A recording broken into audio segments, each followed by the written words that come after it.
আমরা এই ঘূর্ণিঝড়ের নাম দিয়েছি ফিনজাল। আপনাকে ধন্যবাদ। আপনারা জানেন যে বেশ কয়েকদিন ধরে দক্ষিণ পশ্চিম বঙ্গোপসাগরে একটি গভীর নিম্নচাপ ছিল, সেটি গতকালকে ঘূর্ণিঝড়ের রূপ নিয়েছে এবং আমরা এই ঘূর্ণিঝড়ের নাম দিয়েছি ফিনজাল। এটি সৌদি আরবের দেওয়া নাম আর কি।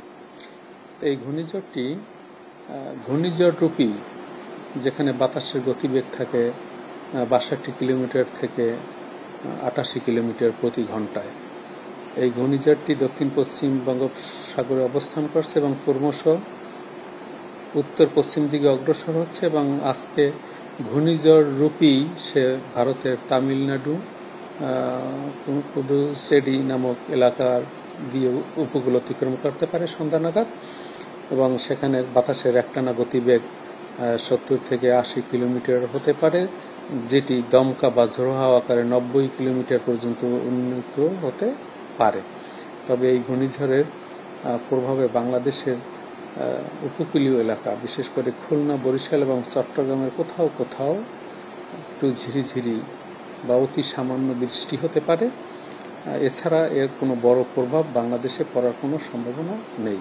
তবে আমাদের দেশের সকল মাছ ধরা নৌকা এবং ট্রলার সমূহ যেহেতু গভীর সাগরে মাছ ধরতে যায়, তাদেরকে পরবর্তী নির্দেশ না দেওয়া পর্যন্ত উপকূলের কাছাকাছি থাকতে বলা হয়েছে এবং তাদেরকে গভীর সাগরে বিচরণ না করতেও বলা হয়েছে।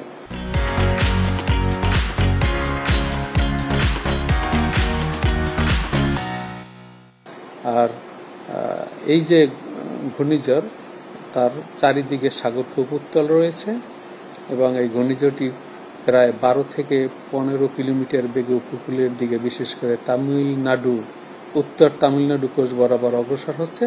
আজকে সন্ধ্যা নাগাদ এটি উপকূল অতিক্রম করবে, কিন্তু আপনারা জানেন যে ঘূর্ণিঝড় যখন সাগরের মধ্যে থাকে তখন ক্ষণে ক্ষণে তার দিক পরিবর্তন করে, তার বডিলি মুভমেন্ট পরিবর্তন করে।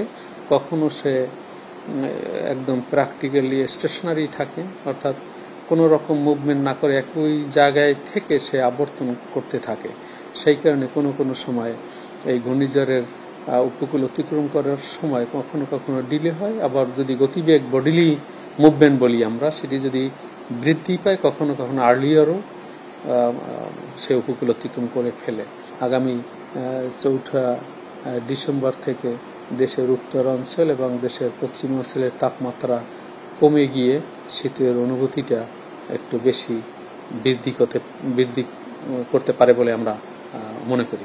না দেখুন, আমাদের যে ক্লাইমেট, সেখানে আমাদের তাপমাত্রা 10 ডিগ্রি সেলসিয়াসের যদি নিচে নামে তখন আমরা তাকে বলি শৈত্যপ্রবাহ।